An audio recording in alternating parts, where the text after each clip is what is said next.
بسم اللہ الرحمن الرحیم۔ پیارے ناظرین، دنیا کے اندر انسان پر جو بھی بیماری آتی ہے یا پریشانی آتی ہے وہ پہلے سے اس کے مقدر میں لکھ دی جاتی ہے، اور یہ بیماری اللہ رب العزت کی طرف سے آتی ہے اور یہ تقدیر کا لکھا ہوا ہے۔ البتہ اللہ کے رسول نے اپنی امت کو مختلف دعائیں سکھائی ہیں اور یہ درس دیا ہے کہ اللہ تعالیٰ سے ان دعاؤں کے ساتھ عافیت مانگی جائے۔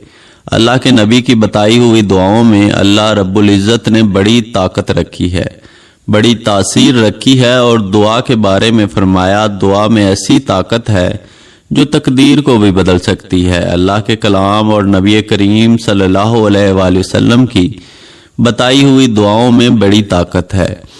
آج کی اس چھوٹی سی ویڈیو میں ہم آپ کو ایک ایسی دعا بتائیں گے جس کو آپ نے صرف ایک تسبیح یعنی 100 دفعہ پڑھ لینا ہے، اور صرف 100 دفعہ پڑھ لینے سے انشاءاللہ آپ کے جسم سے ہر طرح کی بیماری نکل جائے گی، چاہے چھوٹی ہو بڑی ہو، کوئی بھی بیماری ہو، چاہے آپ اس کا سالوں سے علاج کر رہے ہوں لیکن اس بیماری سے چھٹکارا نہیں مل رہا، تو آج میرے نبی کریم صلی اللہ علیہ وآلہ وسلم کی یہ بتائی ہوئی چھوٹی سی دعا صرف 100 دفعہ پڑھ لیں، اور اس کے بعد خود پر دم کر لیں یا مریض پر دم کر لیں، یا پانی پر دم کر کے خود پی لیں یا مریض کو پلا دیں۔ انشاءاللہ اللہ پاک آپ کو ضرور شفا عطا فرما دیں گے۔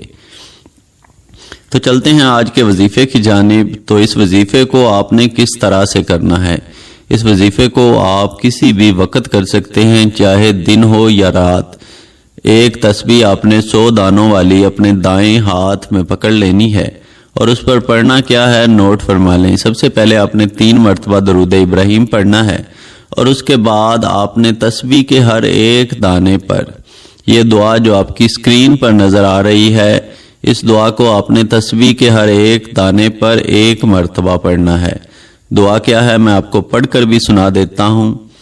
رب اغفر لی وتب علی انک انت التواب الرحیم۔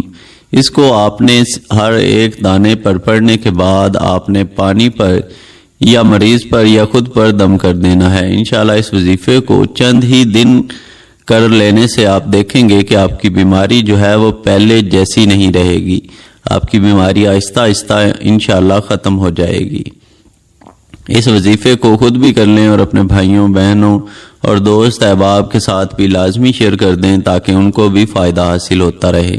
اپنی دعاؤں میں یاد رکھیں، اپنا بہت سارا خیال رکھیں۔ اللہ حافظ۔